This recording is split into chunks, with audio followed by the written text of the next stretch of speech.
Welcome to Kenton's videos. Enjoy the video. You start by confirming prerequisites and why they matter. Admin access lets you modify network settings, and the proxy type determines protocol behavior. Once you have credentials and packages, install the proxy software and dependencies now so nothing blocks configuration.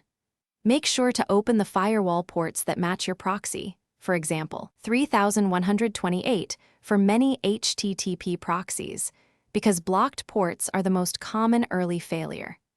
You now edit the core configuration files to set the listening IP and port. This determines where clients connect. Next, configure authentication to restrict access and tune cache size and timeouts to balance performance and memory use. Once done, enable logging so you can audit requests and spot anomalies.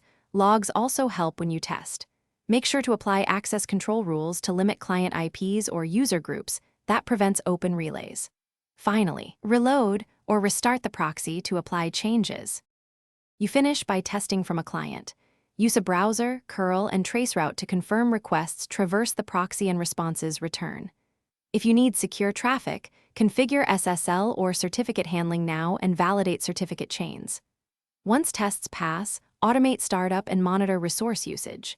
If things go wrong, check logs first, then confirm open ports, DNS resolution, and authentication credentials. Often one misconfigured IP or credential causes failure. Finally, iterate on settings and retest until stable.